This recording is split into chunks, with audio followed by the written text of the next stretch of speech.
Gücümde, sığımda, solumda, ah her yerde sen. Evimde, odamda ne işin var ama bıktım artık senden. Bile artık keşke durup aklıma gelmesen. Anlatsam anlamazsın mevzu büyük kalbinden. Anlatsam anlamazsın mevzu büyük kalbinden. Barara bir barara bir barara.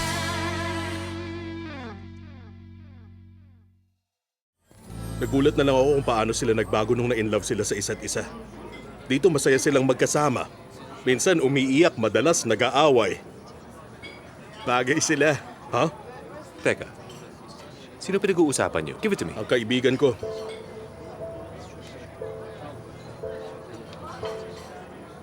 Pero, kailan mo kinuha to? Akin na yan. Isang beses lang to. Tingnan mo. Tingnan mo kung paano siya ngumiti rito. Vito, huwag mo siyang gagayahin. Kahit ako, huwag mo nang gayahin. O kahit si Fehat. O si Kerem. Pati na rin si Romeo. Sino gagayahin ko? Ha? Be like a gentleman. Love like a gentleman. Maikli lang ang buhay, huwag mong sayangin.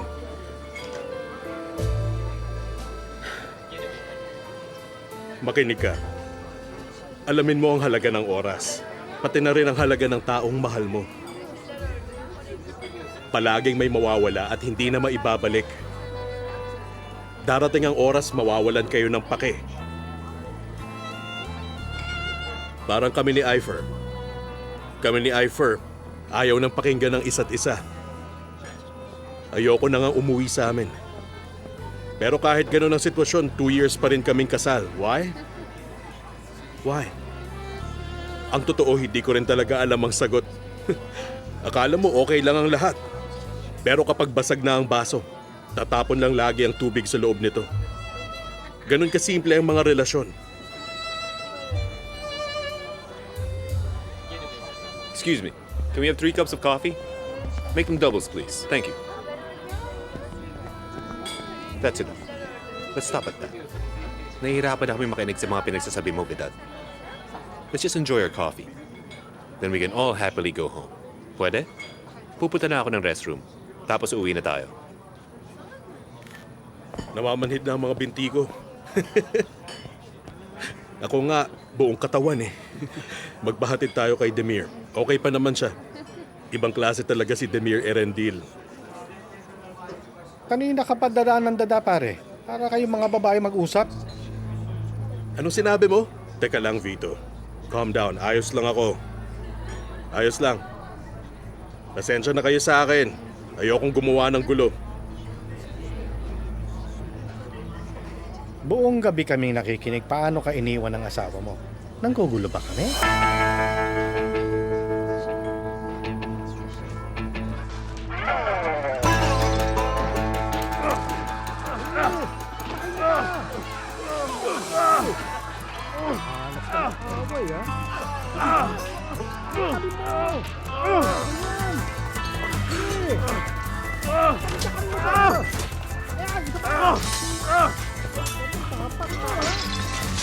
Ano?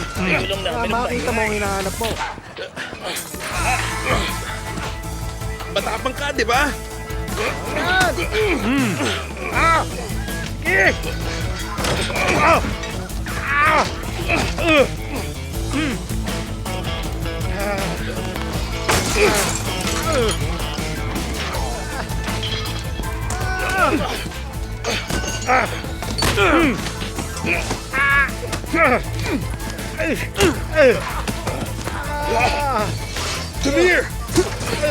Ano yun, pare? Ayos ka lang?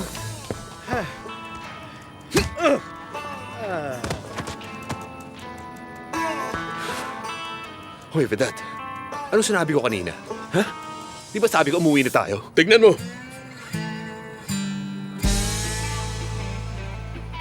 Hindi ba talaga kayo marunong umintindi, ha?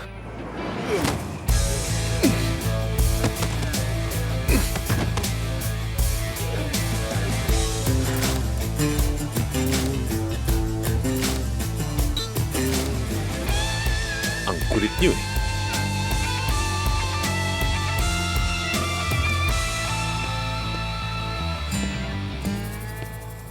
Kayo po ba yung manager? Tawagin niyo po ito bukas. I'll make sure that I reimburse you for all the damage we've done here tonight. Pasensya na po kayo. Have a good night. So nakapag-decide na tayong lahat? Accepted. Hahayaan pa ba natin na diktahan ng mga lalaki ang buhay natin? Hindi na. Kahit kailan. Never. Perfect! Well done, my girls! Alam nyo, kaya naman nating mabuhay kahit hindi natin sila kasama. Successful tayo at kaya natin i-enjoy ang buhay natin. Huwag nating isipin na kapag nawala sila sa buhay natin, malulungkot tayo. Mula ngayon, didistansya na tayo sa kanila. Hindi tayo nandun bawat segundo. Hayaan natin maging boring ang buhay nila. Tama, lalayo tayo. Kung hindi, iisipin na lang sa kanila umiikot ang mundo natin. Ganyan nga, girls! Nagkakasundo na ba tayo? Is this a promise? Promise! Good job, girls.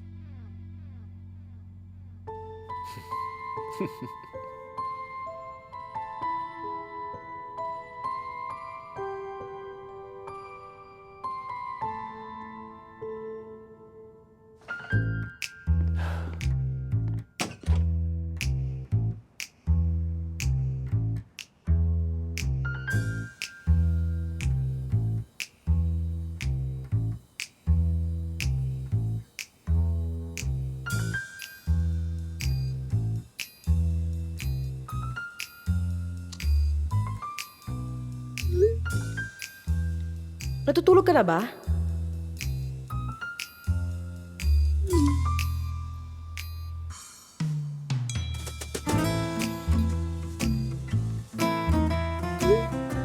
Celine, pwede na ba ata sunduin?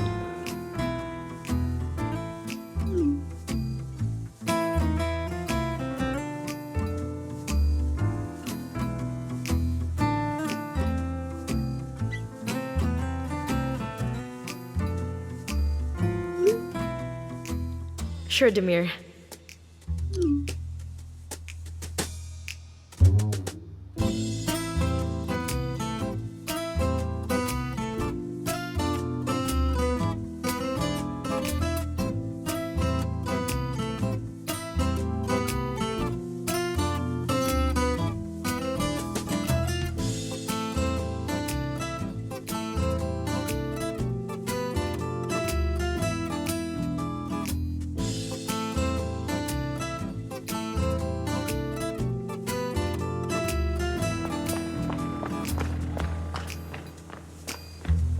Sinabi mo ayos na kahit anong oras ako umuwi.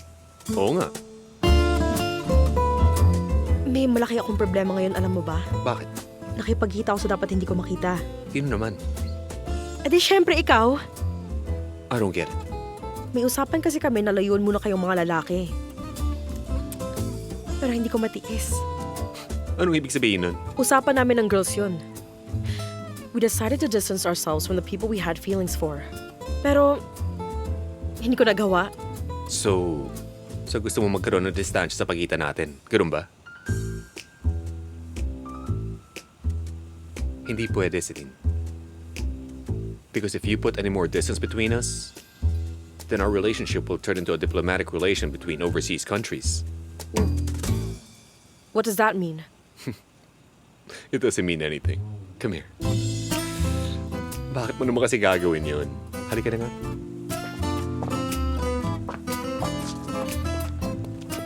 Ready?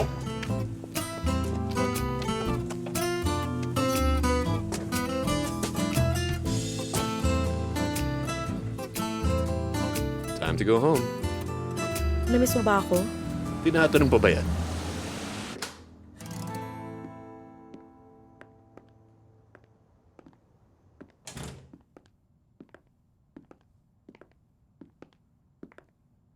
We're home now. Wala nang mas kaganda pa sa bahay na to.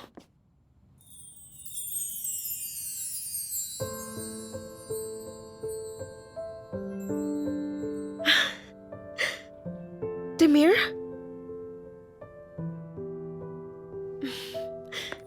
Kailan mo to ginawa? Napakaganda naman lahat nito, Demir. Sobra! I love it very much. Uy, did you like this one? And how about this one?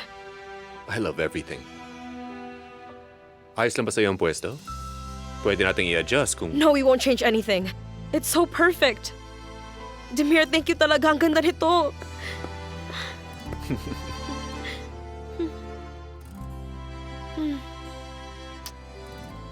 Kaya lang, wala dyan ang pinaka-paborito kong photo. Nasaan?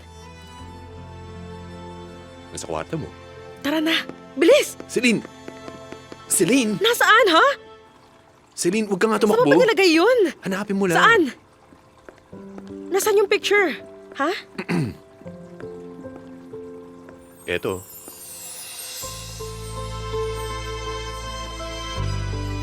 Aww. Ang photo na to. Paano? Hindi nga. Si Vedat nga ba? Oo, kabirat yan galing. Celine, alam mo ba kung bakit dito kayo nilagay? Hindi. But I like it here. Kapag hindi maganda ang panaginip mo, you'll see this first when you wake up. You're gonna see how happy we are, and you're gonna remember how much I love you.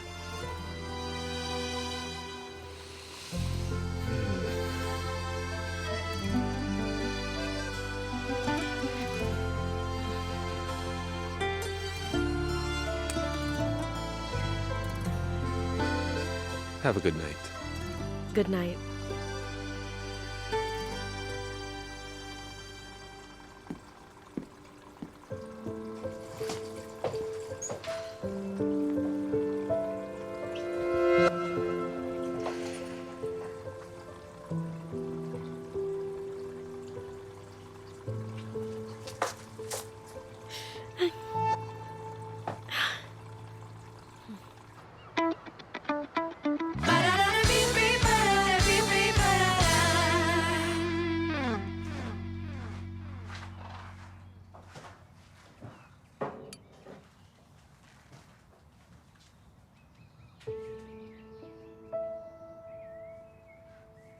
Demir? I made you some coffee.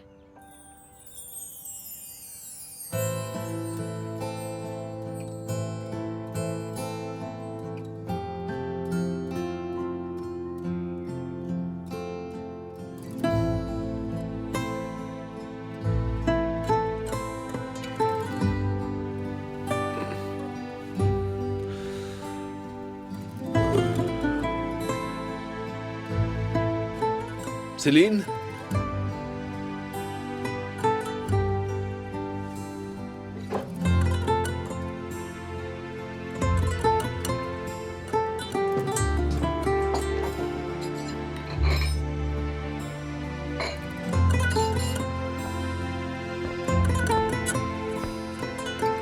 Günaydın. Günaydın.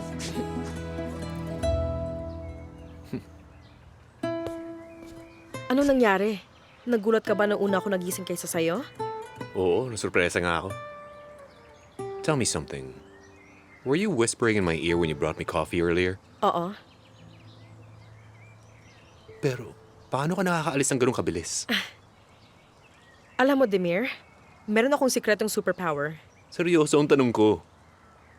Gusto ko talagang malaman.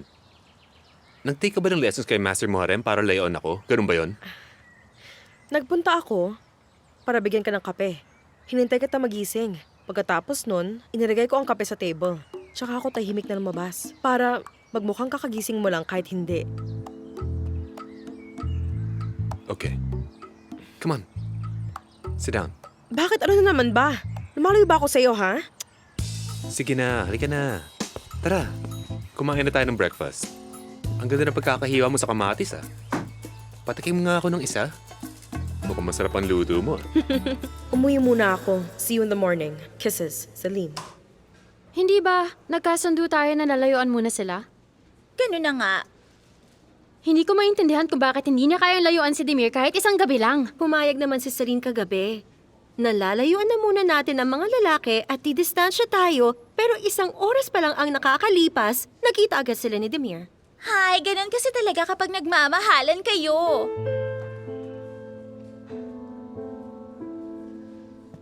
Good night din. Good night din. Nagdala ko ng merienda para sa ating lahat. Aba, napaka-cute naman yan. Ang cute nga. So beautiful! Mahilig talaga ako sa prutas. Ihahanda ko to para makain natin kaagad, okay? Tutulungan na kita maghiwa. Sandali Okay, lang. thank you. Upo ka, Miss Sayul. Are you feeling better now, Miss Merve? Miss Sayul, ang totoo. Kasi po, ayoko tong pag-usapan sa trabaho. It's okay. Kung hindi ako inilayo ni Mr. Demir dito, hindi ko na alam kung ano ang nagawa ko. Kung gano'n nakatulong ang pag-uusap niyo ni Demir, tama ba? Life is very strange. Ang taong naglagay ng ban sa relationships at ang taong dinamayan ako sa problema ay iisa.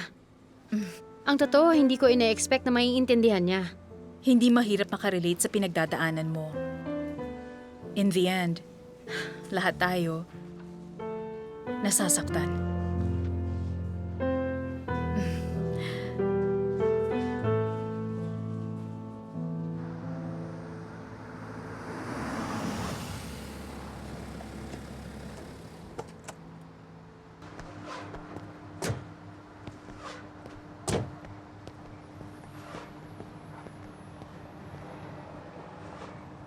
Bakit?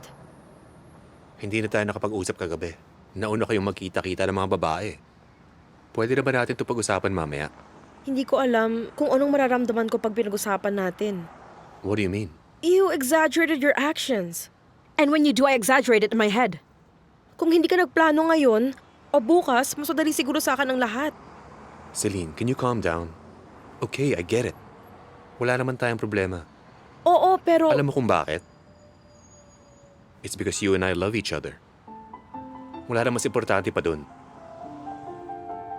Sabi nga sa isang tula, ang pag-ibig ay para lang sa nagmamahal. Wala nang ibang mas mahalaga pa. I think I've fallen in love with you. Tek, ngayon lang? Excuse me? Ilang buwan ako nahirapan para lang magkaintindihan tayong dalawa. Na-inlove ka lang dahil sa tula ni Jemal Soraya? Pero si Jamal Sireya yun. Huwag ka nang magalit. Nakaka-inlove din naman ang mga salita mo. Minsan. Minsan lang. Wow. Yan pala tingin mo sa akin, Miss Celine. Kiss me first. Baka may makakita sa atin, Celine. Ano ka ba?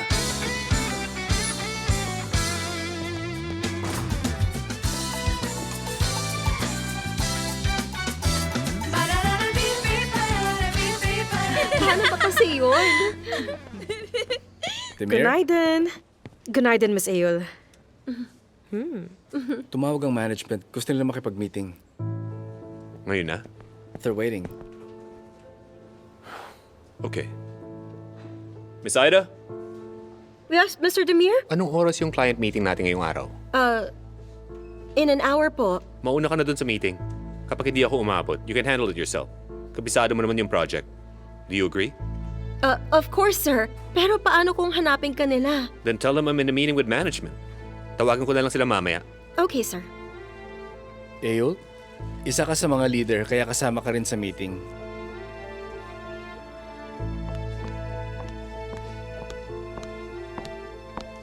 No need. Alam ko na ang topic. Akong nagsabi sa kanila. You two go. What's the matter? Malalaman niyo rin pagdating doon. Just try to stay calm as much as possible. I'm already working on a solution. Do we have a problem here? It's up to you. If it's a problem or not. Let's just go.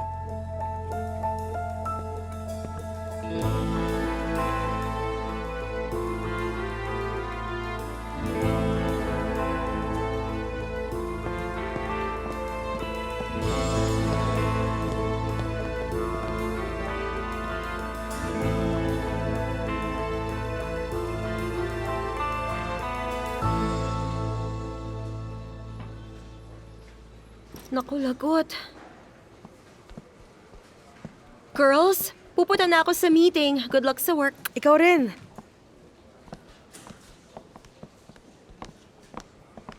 Uy, Celine! May malaking firm na tumawag. Pero hindi ko makontakt si Mr. Demir o si Mr. Isaac. Anong gagawin ko? Miss Azmi, ano nangyari? May tumawag po kasi na client sa atin. Gusto raw po makausap ang construction and interior design groups ngayon din mismo. At isa pa, malayo rin ang location nila. Pwede ko bang makita, please? Heto po.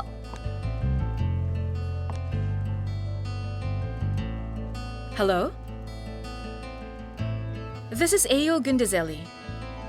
Yes. Yes, it's a pleasure. Alam niyo ba kung tungkol saan ang leadership meeting na ginagawa ngayon? Wala akong idea dyan. Nung isang araw pinatawag din si Isaac, hindi ba? Pero si Mr. Demir ngayon lang pinatawag ng ganito. Naintindihan ko na hindi sila sasagot ng tawag, pero magre-reply sa message si Isaac. Malala ang problemang to, sigurado ako. Tulad naman ng ano? Tulad ng ang mga office natin, parehas na magsasara. Oo. Bakit nila gagawin yun? May 3 shareholder. Imposibleng mangyari yun. Ganito ang sitwasyon. Sasabihin ko. Ang company ay malaki at importante. At ang may hawak ng pinakamalaking shares, nagpatawag ng working dinner. Pero hindi namin makontakt si Demir at Isaac. Can't we just reschedule? Ako nang bahala sa construction side. You'll represent the interior architecture side, but I assume you already know that. You know all the details, and I also know the details. What do you think? Can we do this together? Of course we can.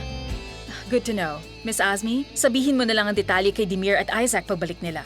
Of course, Miss Ayo. Akong bahala. Thank you.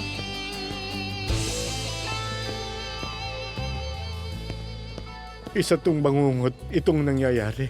Ano ngayon kung bangungot nga to, Feru? May maitutulong ba ang pagrereklamo mo?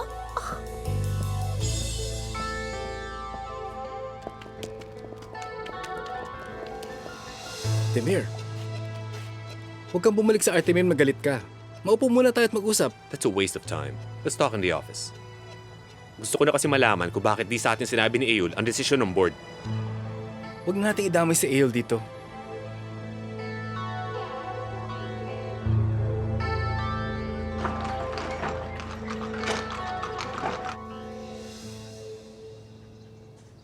Salamat po sa pag-imbita niyo sa amin sa estate niyo, Miss Turkan. Alam niyo, matagal na akong hindi nakakabalik sa isla. Masaya akong nakapunta kayo kahit malayo ang bahay ko. Hindi nakasama si Demir at Isaac sa amin dahil nasa meeting sila with the board ngayon. But I'm sure they would have loved to visit here. Ang totoo, mas masaya akong kayong dalawa ang nagpunta ngayon. Nasa harap ko ang isang magaling na CFO at syempre, isang mahusay na architect. Parehas kayong mga successful na babae. Sa bawat kumpanyang nakakatrabaho ko, gusto kong sinusukat ang kalidad at husay ng trabaho ng mga babae doon at maging ang balanse ng babae at lalaki sa kanilang workplace. At sa sitwasyong ito, masasabi ko na na-impress ako sa Artemim.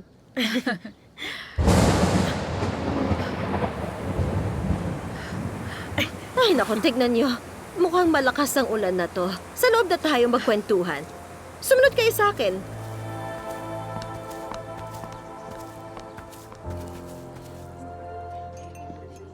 Normal bang tanggapin nila yung kaagad na ganun kabilis? Siyempre naman. We're dealing with Mr. Yildirim. Who knows what he's thinking?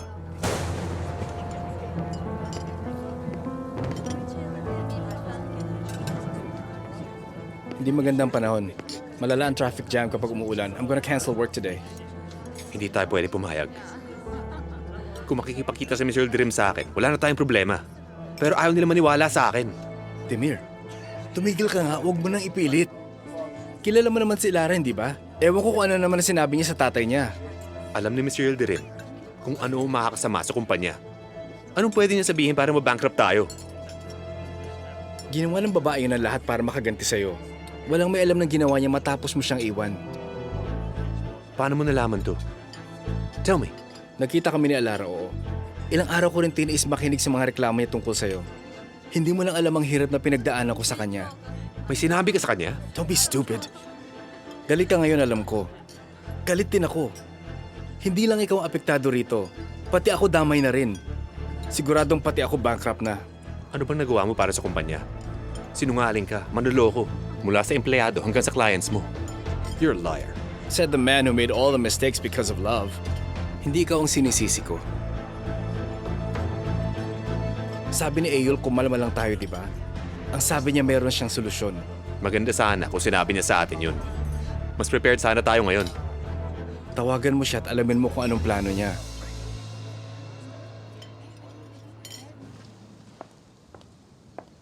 Ladies, maiwan ko muna kayo sandali rito. May mga dokumento akong aayusin para sa upgrade ng establishment. Doon lang naman ako sa opisina ko. It's fine. Treat my home as if it is yours. What do you think about the deal? Tingin ko closed deal na. Ganun din ako.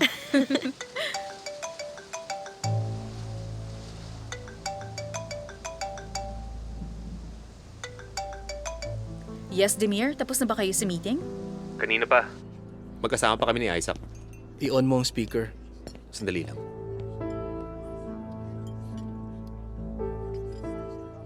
Mr. Yildirim's decision was really inappropriate. Wala ba siyang moralidad? But I asked you to be calm. Pumayag si Mr. Yildirim kahit malate ang project. Siya mismo ang nagsabing unahin natin ang project ni Alara.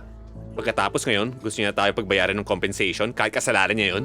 Verbal agreement lang yon, Demir. I can't believe hindi ka kumuha ng official written communication para doon. Mababankrupt ang dalawang office dahil dito. Mawawala ang Artimen pagkatapos ito. Baka naman may pwede tayong gawin para hindi matuloy ang desisyon ng board. Okay. Nandito kami ngayon ni Celine sa bahay ng isa sa mga clients natin. Malaking deal ito, hindi basta-basta. We can pay the compensation. Kaunti na lang ang kikitain ng kumpanya, pero at least maiiwasan natin ang bankruptcy ng dalawang office.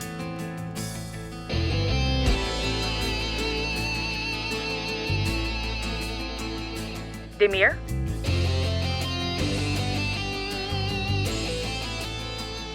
Demir, nandiyan ka pa? I'm here. Celine, where exactly are you? Dito sa Big Island. Gusto rin Mr. Ka na mag-meeting sa mismong bahay niya. Dapat i-reschedule nyo na lang bukas yan. Pero gusto niya makipag-meeting ngayong araw eh. Ang lakas ng kulog na yun, ah. Oo nga. Mukhang malakas na bagyo ang parating nga. Umuulan dyan? Oo, umuulan na ng malakas dito. Talaga? Dito wala pang ulan. Nakuha mo ba ang schedule ng ferry? Oo, wala na nakalagay. Pagkatapos ng meeting, may flight pa ng isa in 1 hour. Do not wait for the meeting to end. Umalis na kayo ngayon. Tama, baka mas stranded pa kayong dalawa dyan, Celine. Relax, gentlemen. Wala kami sa bundok. Nasa Big Island lang kami. Hindi mo ba ako naiintindihan? Tapusin niyo ang meeting. Nagkita na kayo ng client. Tsaka na natin pag-usapan ng detalye sa opisina. Umalis na kayo dyan habang may oras pa, Celine. Excuse me. Pinapasabi po ni Madam Turkan na canceled na po lahat ng flights. Bukas po ang tahanan niya sa inyo bilang panauhin ngayong gabi.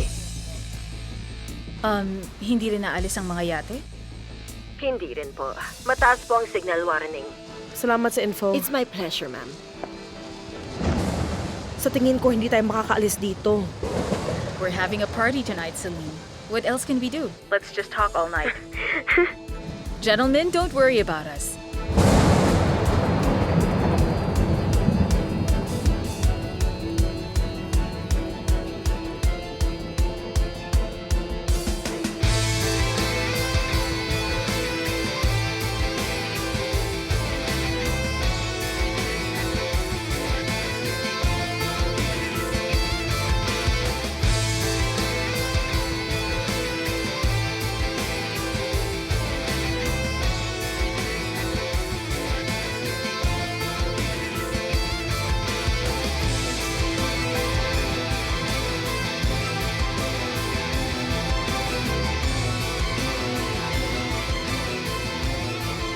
Celine, nasa ka ngayon? Isend mo nga sa akin ang location. Demir, kahit isend ko sa yung location, canceled ang lahat ng flights. Celine, do you think you and I can talk in private? Sure.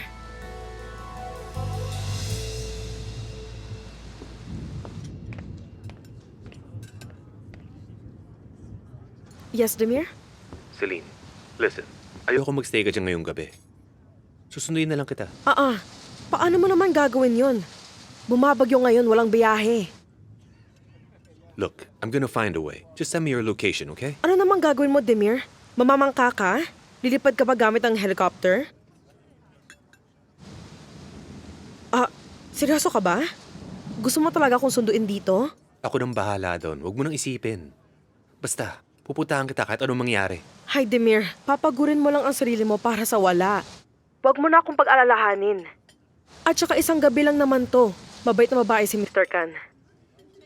Listen, it happened. But we're supposed to be home tonight. Celine. Natatandaan mo ba yung sinabi ko sa'yo? Alam kong sinabi mo. I know. Huwag kang mag-alala. Isang gabi lang to. At saka, isang gabi lang na hindi tayo magkasama. Tapos uuwi rin ako sa'yo. Dapat di ka na pumunta dyan. Huwag ka na mag-alala, Demir. Ayos lang kami rito. Hindi kami malulunod kahit bumaha sa labas ng bahay. Celine, ayoko na mag-isa ka lang dyan ngayon. Hindi ako mag-isa. Kasama ko si Miss Ayul. I'm really sorry. Alam ko kung anong gusto mo. Gusto mong mag-usap tayo. Mag-usap na lang tayo bukas. Just please, do not do anything rash, you hear me? At kapag umayos ang panahon mamaya, susunduin pa rin kita kahit gabi na. Okay, fine. Kapag gumanda ang panahon. Basta huwag kang gagawa ng ipag-aalala ko, Demir, okay? Or I'll be upset. Okay then, tatawagin na lang kita ulit. See you later. See you.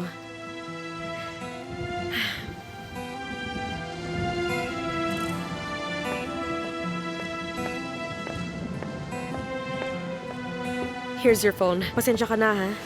Okay lang sa akin. I know he's worried about you. Oo, pero sobra naman. Safe naman tayo dito. Nandito lang tayo sa isla. He really loves you.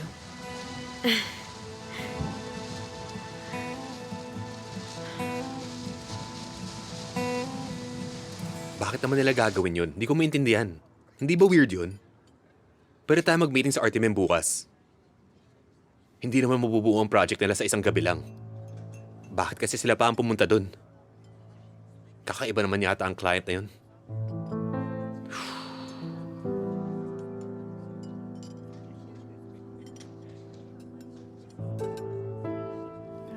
Hello, Asmi.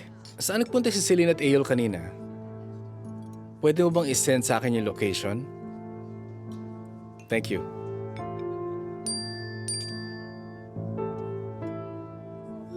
Huwag ka na makulit, Demir. I'm all good. Na-imagine ko na ang mukha mo ngayon. Kumain ka na muna. Please lang. Sani sa Viorum.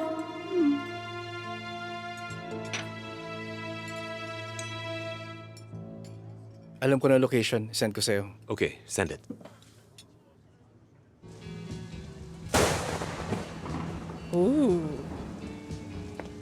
Ay, ang lamig. Ay, bakit ka naman nagpaulan, bata ka? Biglang umulan pagkatapos ng meeting. Tingnan yung itsura ko. Ay akin na yan. Oh, thank you. Hindi rin pala ako nakapag-lunch kanina. Ay, batang ito. Dadalhan ko siya ng tuwalya. Maupo ka na muna dyan, ha? Basang-basa ka ng ulan, Aida. Ipagluluto ka namin ng masarap. May tsaa din dyan, uminom ka na rin. Oh. Kaming bahala sa'yo, huwag kang mag-alala. Kahit anong pagkain ayos lang sa akin, pero ayoko na ng tsaa. Yun ang ininom ko buong araw. Pwede bang iron na lang? Sige, igagawa kita ng iron. Ay. Ay, nako naman. Hello po. Oh. Oo, sige.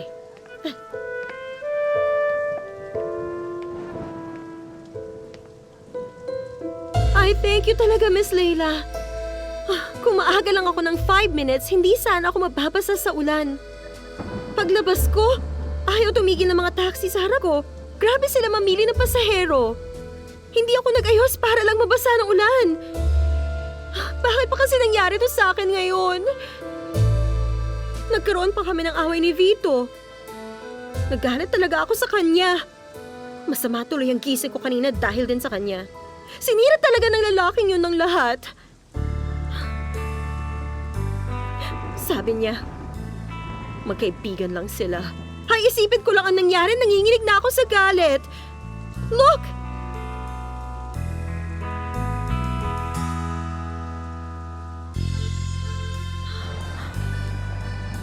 Aida, alam kong galit ka talaga sa akin.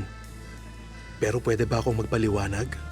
Vito, I'm sorry, but I can't bear to even look at you. Sobrang pagod na ako at ayoko makinig sa dahilan mo. Hindi ko akalain na magagalit ka ng sobra. Can you please stop touching me?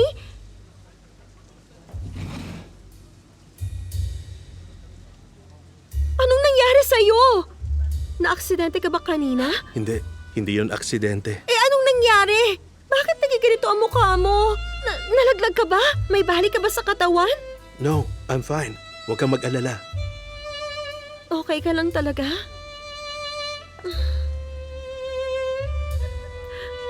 Don't get hurt.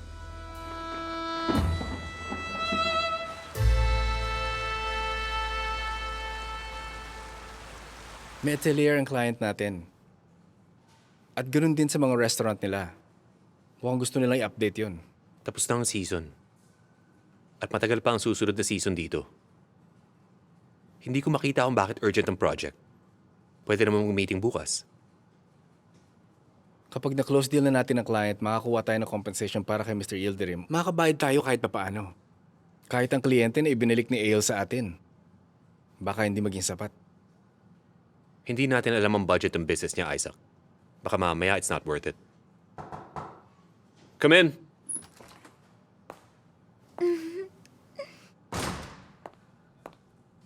Pinauwi ko na po ang lahat tulad ng utos ninyo, Mr. Isaac. Nag-message din ako kay Aida. Thank you, Asmi. Pwede ka na rin umuwi kapag tumila na ang ulan. Mr. Demir, kailangan niyo pa po ba ako rito?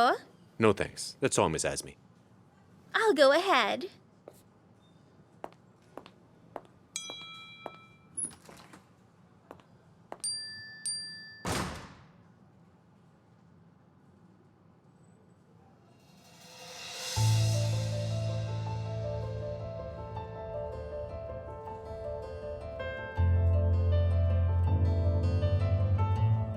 We got the deal. All is well.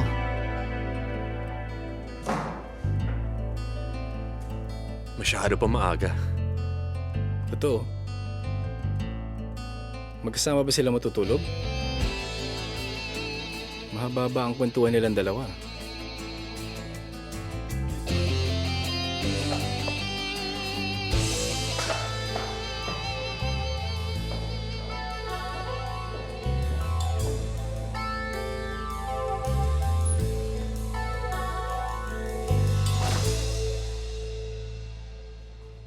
Ano kayang nangyari sa lalaking yon?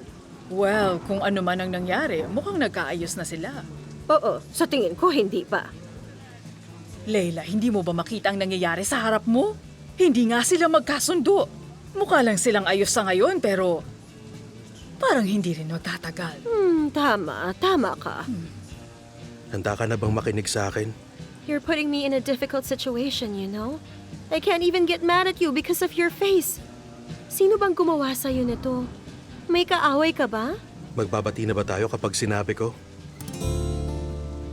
Na-offend na ako sa'yo. Sana man lang sinabi mo na pupunta tayo sa ex mo bago mo ko dalhin sa kanya. Mukha akong tanga na walang alam habang kinakausap ko siya. At pinakilala mo lang ako na ganun-ganun lang? I'm really sorry. Please, patawarin mo na ako. Babait naman si Muge. Outspoken lang siya pero hindi siya masamang tao. Okay. At ikaw naman? Ano? Alam mo ba kung paano mo ako ipinakilala sa mga kaibigan mo kasama ang ex mo? Oo, tama ka, Aida. Pero hindi na ganun ang tingin ko sa kanya. Magkaibigan na lang kami. 1 taon lang kaming dalawa. At 8 taon na ang lumipas mula noon. Kaya nga, wala na akong nararamdaman sa kanya tulad ng dati. Please stop lying. Who would believe what you say? Why is it so strange? Hindi mo ba pwede maging kaibigan ng ex mo? Marami kayong pinagsamahan. Nag-usap kayo tungkol sa mga gusto nyo. At kapag natapos na ang relasyon nyo, dapat mo bang kalimutan ng tao? Dahil lang sa wala na kayo?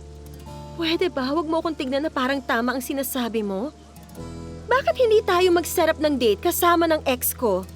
Baka sakaling maintindihan mo kung anong nararamdaman ko ngayon, Vito. Gusto mo bang ipakilala pa kita kay Iyet? O sige, gawin natin ang gusto mo. Ipakilala mo ako sa ex mo. Ano? Ang sabi mo maiintindihan ko kapag nagkita kami.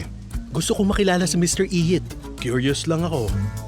Huwag ka nga magbiro, Vito. Ilang taon na kaming hindi nag-uusap ng lalaking yun. Ikaw na mag-organize. Pupunta ako sa clinic. See you. Salamat po. Ingat ka. Ay.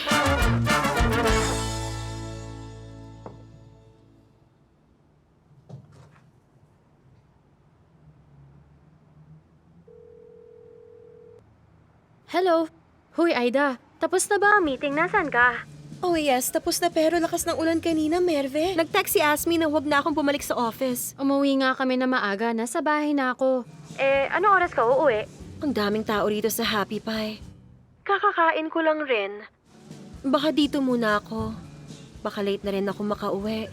Just wait for me there at home. Okay. Mag-ingat ka na lang pa uwi.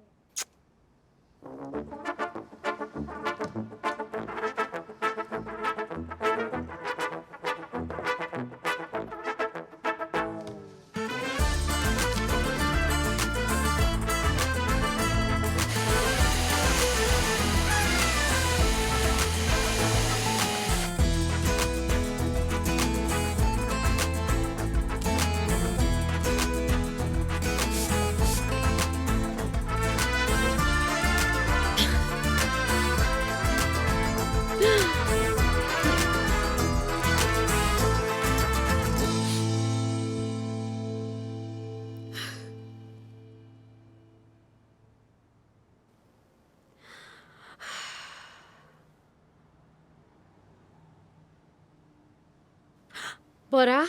Hello? Hindi ka man lang tumawag. Nasaan ka ba ngayon?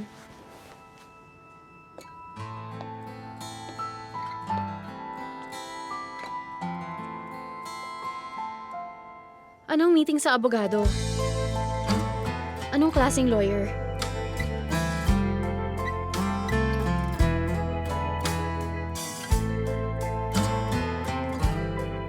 Anong sabi mo? Ganon-ganon na lang? Pinapapili mo ba ako?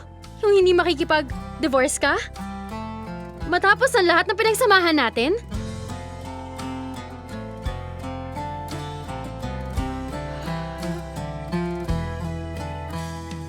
Ikaw nang bahala, Bora.